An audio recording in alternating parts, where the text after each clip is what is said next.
So, have you ever heard of a prophecy that is spoken over someone's life while they're being born or even before they're born? Now, while that might sound like it's from a fantasy novel, for Ellen Johnson Sirleaf, the former president of Liberia, it was a reality. Born in Liberia in 1938, Ellen Johnson Sirleaf was told by one of the elders in a village when she was born, or at least her mother was told by one of those elders, that a child would be great. And boy, was that elder right. Fast forward to 2005-2006, and Ellen Johnson Sirleaf became the first female president, democratically elected woman president in Africa. Isn't that just marvelous? And she was a beacon of hope for a country that had been ravaged by political instability and wars. In my mind, when I think of Liberia, I think of wars, which is very unfortunate. I was a bit younger those years, and all there was in the media was that Liberia was at war. And she inherited a country that had just come from such war for 14 years, more than a decade. And so she was a beacon of hope for a turnaround of this nation. Her journey to the presidency was not an easy one. It was a winding road. It's a very good lesson to see that success is not linear. Her resilience, leadership, and perseverance paved the way to a presidency and therefore a brighter future for Liberia.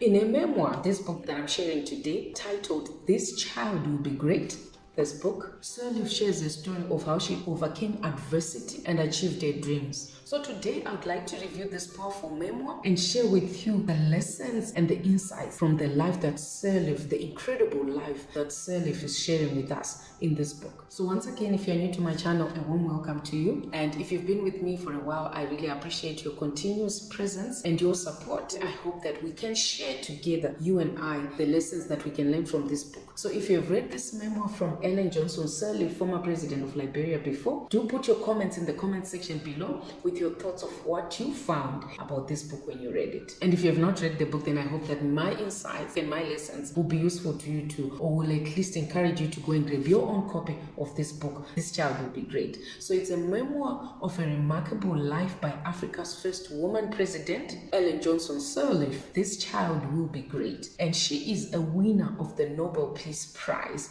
That is this badge of honor here on the book. So before we get into the lessons, let's first take a closer look at the book itself. I found this to be a beautifully written memoir that takes the reader through various stages of Sirleaf's life, right from her childhood, which is where she tells us the beautiful prophecy that was given to her that was later fulfilled in her life. So from her childhood right up to her adulthood and her indication of the ability to become a leader, even her own marriage, she takes us through that, the normal life that she lived, as well as merging that together with the story of her political aspirations, such that all together gives the full picture of where she actually comes from, what her dreams and hopes were, the adversity and challenges and obstacles that she made in trying to get to those goals that she had to become a political leader or a president of the nation, an influential leader of sorts. So it's a very interesting memoir because you pick a lot of things, right, from personal life into political life and your learnings, and in between there's also a financial career that is detailed when she works in various big organizations, multinational organizations across the world, and she's a good storyteller that keeps you engaged from stage to stage. You almost get the feeling that it's not a president, a sitting president writing the book. It wasn't before or after a presidency, it was during, because she was on a quest to make people understand who she is, where she comes from,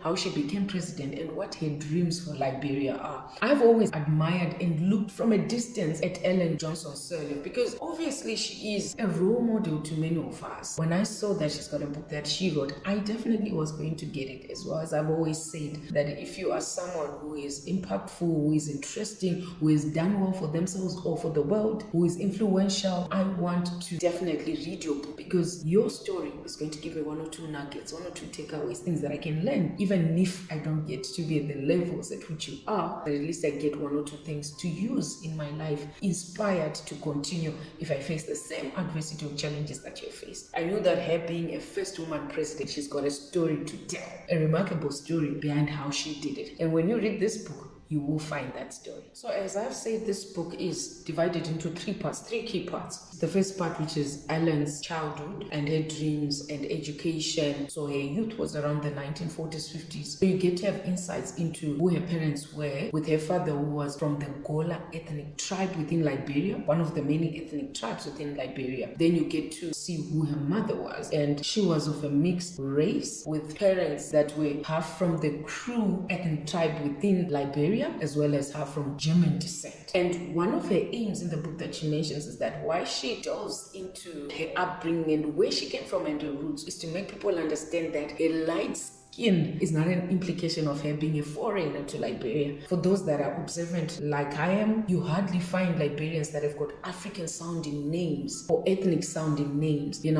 I got to understand why that is. And the second part of the book looks at Ellen's adulthood, which wasn't a very easy adulthood either. So her finance career, because she's very strong in finance and economics, was great, and she worked for big organizations like I've said, but she also outlines that in her personal life things weren't always rosy. She got married very early at the age of 17. She does show that marriage failed and ended up in divorce, and she was left with 4 boys, but then decided that she was just going to continue taking care of her children and pursuing her career aspirations. Very encouraging to see that even those that aspire and achieve big, their personal lives aren't always the best, and it doesn't have to stop them from their dreams and hopes of what they actually want to achieve outside that personal life. That it doesn't define your level of success. Like, what is your definition of success? To Ellen, her definition of success was to make sure that she climbs up as high as she could go in the political or financial sectors, and she did. And it makes, everything that happens in the world normal. Just the fact that she owns her own part about her life in that situation. And the third part of this book will then get into her running for the presidency, her striving to make sure that she gets there, because there's a lot of turmoil until she actually gets to be a president. There are wars in Liberia in which, when she challenges some of the former presidents in terms of what they were doing, their violence, their corruption, lack of development in the country, abuse and mismanagement of their natural resources, where a lot of their riches could come from in Liberia, when she challenges that, she's thrown into prison. And so she went through all of that until she got to the presidency and how she achieved that. And when you read that third part, you do see that it was a journey. It wasn't an overnight success. And also, if you look at Ellen's age, she didn't get to be a president young. I found that very interesting. She always dressed very decently, in African attire, with head dressing a lot of the times, and with her robes and all of that. She had become a mature woman who wanted to be viewed as such. In her 60s is when she became president, and she wanted to maintain that mature, respectable demeanor and look about it. And I always admired the African attire. I think she still does that even now. You hardly ever found her hair or even saw how it looked. She always had head dressing on it. She fought for so many years until she attained that goal. She didn't stop. She kept at it, going back and forth, going in exile, running away from Liberia, being kicked out, being imprisoned. And it's not easy. And I think this is what again and again I get to witness in a lot of the people who have done well and have written their biographies or memoirs. And the stories they give you is that success is definitely not something that comes easy a lot of the times. It's not something that comes on a silver platter for anyone. You are not spoon-fed with anything. You're going to have to work for it. But at the end of the day, when you attain it, it's great. In the book, you will find that there's a very human side to her, where she actually explains how she was overjoyed to have been awarded the Nobel Peace Prize. And she says how much she'd been dreaming to have that prize. She doesn't hide the fact that she wanted it. We all want nice things, and sometimes we want to hide and not actually come out in the open because people think we're greedy and selfish and we want it all for ourselves. And she says she wanted that Nobel Peace Prize. She also ended up getting the Ibrahim Prize, which is given to a former executive or African leader that has done well, especially if they've sought peace and development of women. And my understanding is that she's got so many more awards and honoraries to her name. So that's how remarkable and how much recognition she got. She wanted them and she celebrated getting them, and that's what I like about it, that there's a very human side to her as she narrates the story. What I also find quite insightful about this book is that you do get a window into what politics actually means. So for those political aspirants there, when you read this book, you get the idea that if you're going to get into politics, it's not a job where you sleep, you're going to have to work. As she takes you through, you actually get to see how much a politician should be involved. It's full of lessons,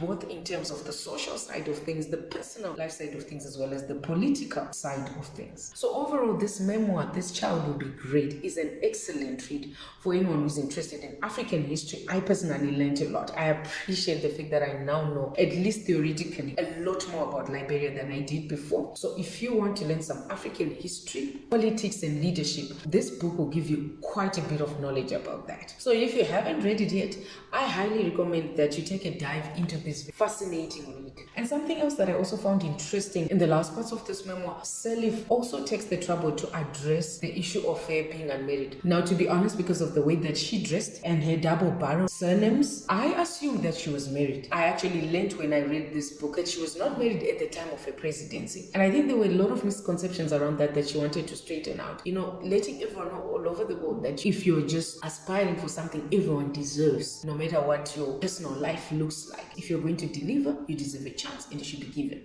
And when you look at her presidency anyway, at least from publications and all the awards and the recognition she got, you can see that her presidency was filled with many successes, including the restoration of peace and stability in Liberia after 14 years of war, and the implementation of policies aimed at promoting development and growth within the nation. So after all that I've said about this book, it goes without saying that it's a great read to those who actually want to learn from a leader of a nation. Now, on to the lessons that I think are given in this book, quite a few of which are obvious. And the first one will be, you will learn a lot of perseverance in this book. You will see that Sirleaf's life wasn't easy at all. It was a winding road, like I said before. There were a lot of challenges and obstacles. If she had actually chosen to give up or take care of herself, she would not have gotten to where she was as a president in 2006.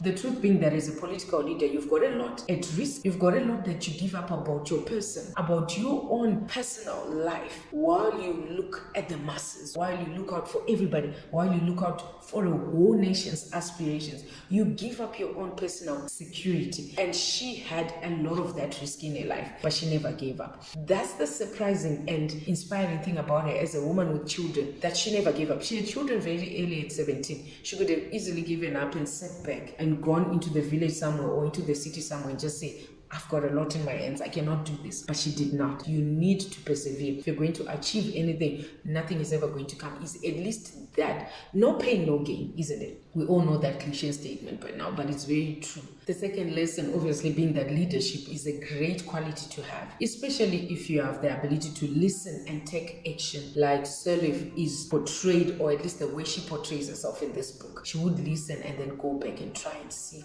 what it is that can be done to make a change. So listening leadership is very critical if you're going to succeed, because otherwise, who are you leading? What are they saying? If you don't know what they're saying, what results are you looking for? Who has asked for them? You haven't even listened to them. You need to listen. The third obvious lesson, which I know I've said this word quite a few times because it happens to be such that the books that I read have got that as an aspect, is resilience. With perseverance comes resilience as well. It's obvious. They go hand in hand. So because she persevered so much and never gave up and went through a lot, imprisonment and going into exile and even ostracism, there had to be a lot of finding meaning in whatever is happening at that point in time, no matter how painful, no matter how much the future looks bleak, but to see beyond that and just see the silver lining behind that dark cloud and say, we know that there's something better beyond what we're experiencing now. And that's the vision that she had.